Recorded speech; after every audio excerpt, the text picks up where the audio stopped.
All student and hearing my channel 2%। तो सभी श्रोताओं से मेरा नमस्कार कि आप मेरे चैनल को ज़्यादा से ज़्यादा सब्सक्राइब करें, वीडियो को लाइक करें, फॉलो करना ना भूलें। तो प्रत्येक दिन मैं आपको मोटिवेशनल वाक्यों के साथ आपको कुछ नई नई जानकारियां भी देता रहता हूं। कहने का तात्पर्य है, एक रोटी कम खाइए लेकिन बच्चे को जरूर पढ़ाइए। लेकिन हमारी सरकार इसके विपरीत कार्य कर रही है। स्कूलों को मर्ज करने के साथ साथ धीरे धीरे वो शिक्षा व्यवस्था के को चौपट करने पर तुल गई है। अभी देखिए, जापान में एक लड़की के लिए वहाँ रेलगाड़ी चलाई जाती है। हमारे यहाँ 30-40 बच्चों पर एक टीचर बेचारा पढ़ाने के लिए रहता। किसी विद्यालय में 3 टीचर 4 टीचर आते जो मिड डे मील तैयार कराएं, ड्रेस बंटवाएं, उनका ऑफिस मेंटेन करें, उसी में उनका पूरा समय बीत जाता। और कहाँ से बच्चों को प्राइमरी में पढ़ाएंगे। अब कहते हैं प्राइमरी में गुणवत्ता नहीं है वहाँ, जबकि क्वालिफाइड टीचर होते हैं, बहुत क्वालिफाइड, वेल क्वालिफाइड, लेकिन उनको आप ही के द्वारा, सरकार के द्वारा, ऐसी सरकार की पॉलिसी नीतियां हैं जो पढ़वा नहीं सकती, अग्निकाब उनसे बड़े आसानी के साथ लेती है। और वही टीचर जब उसको अन्य ड्यूटी लगाई जाते तो ईमानदारी के साथ करता। क्या पढ़ाने में उसको एलर्जी होगी? आप उसको समय दीजिए, वो पढ़ाएगा और अच्छी गुणवत्ता देगा। क्योंकि इसमें गरीब बच्चे ही पढ़ते हैं, तो गरीब बच्चों के लिए सरकार जो योजनाएं ला रही है उसको समझ। लेकिन 2009 के जो संशोधन हुआ है सर्व शिक्षा अभियान के साथ, राइट टू एजुकेशन सेक्शन 21 के अधीन, ये सबको यानी 14 से लेकर के 6 से लेकर 14 तक के उम्र तक के सबको सब बच्चों को शिक्षा का अभियान है, जो डॉक्टर मनमोहन सिंह ने इस पर संशोधन किया। और जो आज सरकार विफल हो रहे, यदि 2009 का नया आया होता अधिनियम तो सरकार बड़ी आसानी से अब तक सारे स्कूलों को बंद कर देती। और जितने भी प्राइवेट विद्यालय शीश महल की तरह तैयार हो रहे, सब राजनेताओं का है। कोई राजनेता ऐसा नहीं है जिसके पास 4-10 अपना स्वयं का विद्यालय हो। अम्बेडकर नगर की बात मैं खुद बता रहा हूँ। यहाँ चाहे वो त्रिभुवन हो, चाहे लालजी वर्मा हो संसद जी, चाहे रामश्रवण वर्मा संसद जी हो, और चाहे हरिओम पांडे जी हो, चाहे राकेश पांडे जी हो, सबके पास अपना स्वयं का विद्यालय है, सबके पास। और इस तरह ब्रिजभूषण सिंह का नाम आप लोगों ने सुना है। तमाम ऐसे नेता हैं, किसको किसको गिनाया जाए। तो इसलिए प्राइवेट विद्यालय को बढ़ावा मिल रहा, सरकारी विद्यालय को तोड़ा जा रहा, जिससे हमारे टीचर बंधुओं का।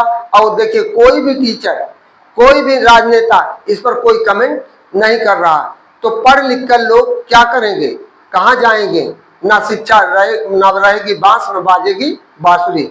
जब उनकी प्रारंभिक अवस्था को आप कमजोर कर देंगे, प्रारंभिक स्टेज उनकी नींव कमजोर हो जाएगी, तो आगे न बढ़ नहीं पाएंगे, तो आपसे अपने अधिकारों का मांग नहीं करेंगे। ये हमारी सरकार की पॉलिसी है।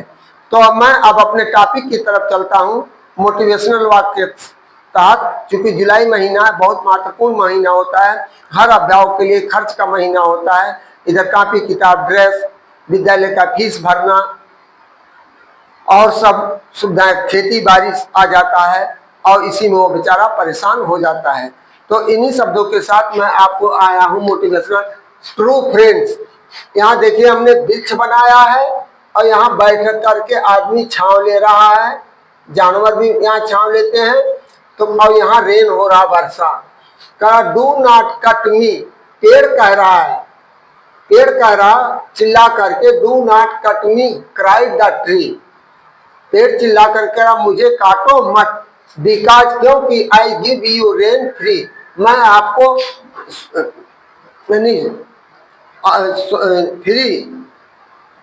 फ्री का मैं आपको वर्षा देता हूँ। I am cool sad, in my cool sad you rest, मेरी ठंडी छाँव में तुम आराम करते हो। ईट माई फ्रूट दैट आर बेस्ट, तुम मेरे फल को खाते हो जो कि बहुत अच्छे हैं।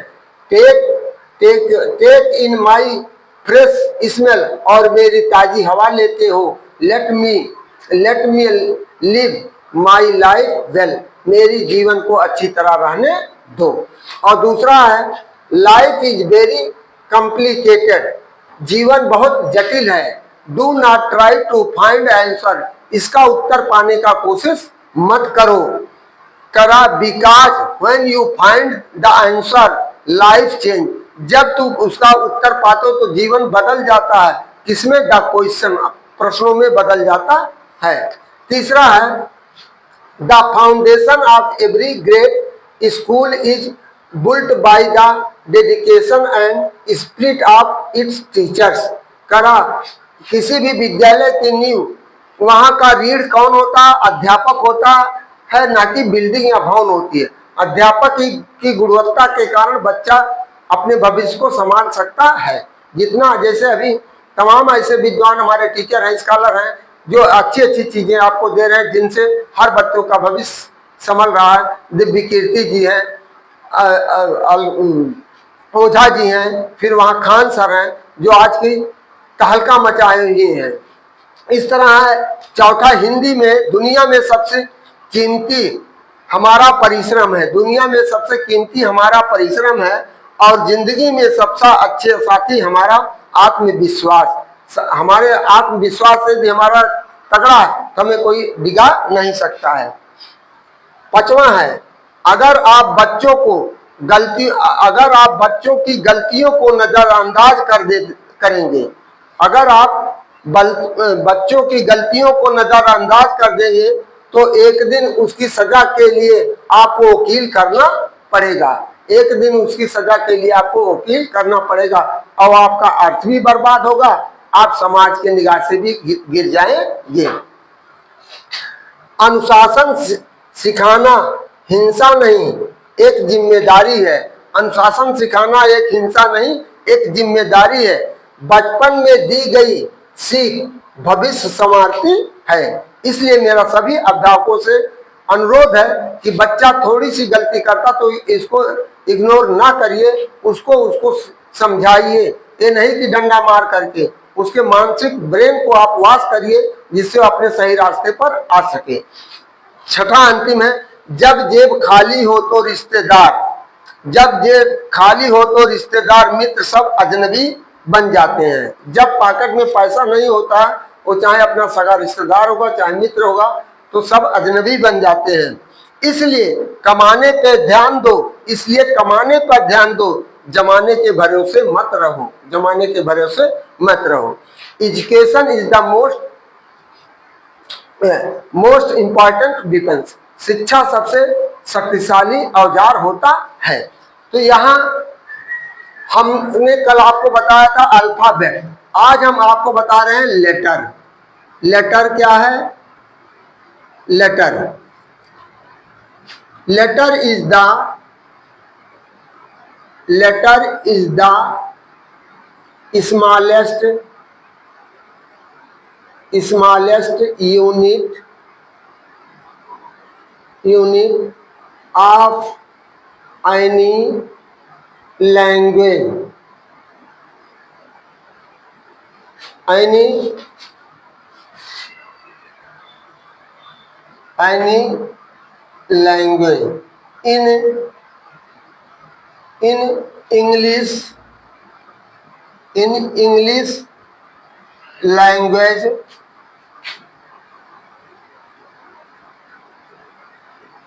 in English language it cannot divide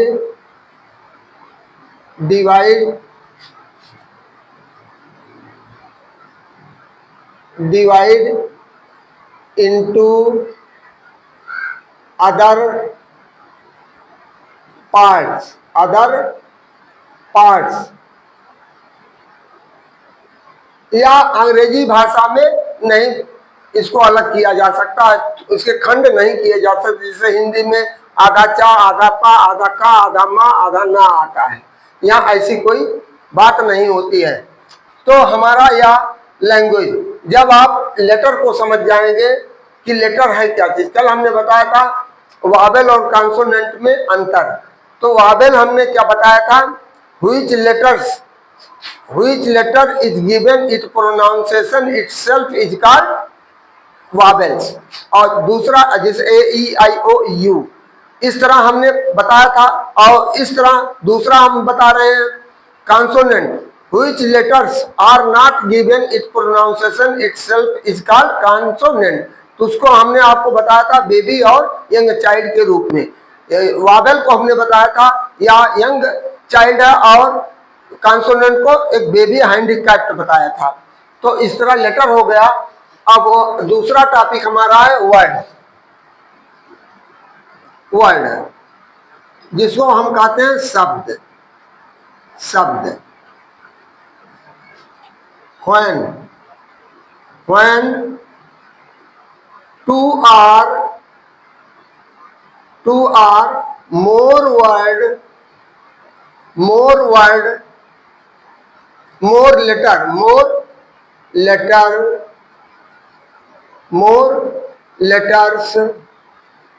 meet to each other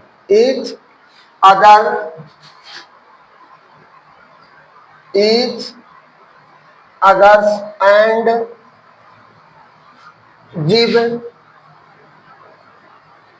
give complete sense। तो कह रहा शब्द दो या दो से अधिक अक्षरों के मेल से शब्द बनता है, और जिसमें कॉन्सोनेंट और वावेल का होना जरूरी होता है। बिना कॉन्सोनेंट और वावेल के बिना कोई शब्द बन ही नहीं सकता है। तो और जो सही अर्थ देता उसे हम वाक शब्द कहते हैं। जैसे यहाँ मिल्क, वाटर, एनिमल,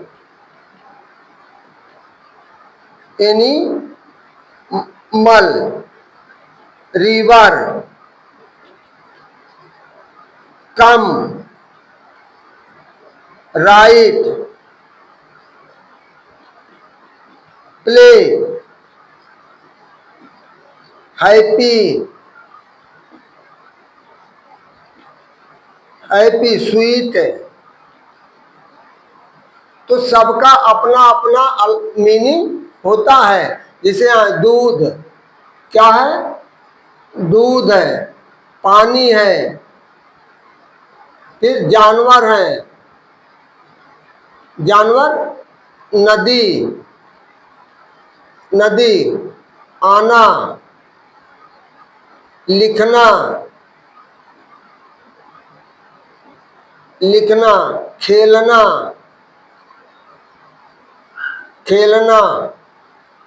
खुश रहना।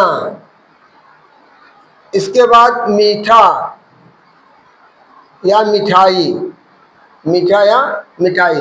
इस तरह हम आपको देते हैं। यह हमारे शब्द होते हैं। अंग्रेजी बहुत कठिन चीज नहीं होती है, लेकिन इसको यदि सिस्टमेटिक ढंग से पढ़ाया जाए, और जैसे किसी छत पर जाने के लिए ये हमारा रूप है, या हमारा रूप पर इस पर स्टेयर लगे होते हैं।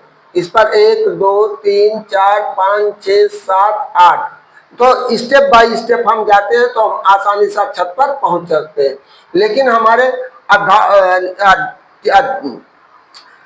गुरुजन भाइयों ने 1 2 सीढ़ी छोड़ करके सीधे उनको ये सब चीजें, छोटी छोटी चीजें ना बता करके डायरेक्ट उनको स्पेलिंग रटवाना शुरू कर देते हैं। तो बच्चा वहां शब्द बनाने में भूलता, उसका रीडिंग करने, प्रोनाउंसिएशन करने में उसके सामने दिक्कतें होती हैं।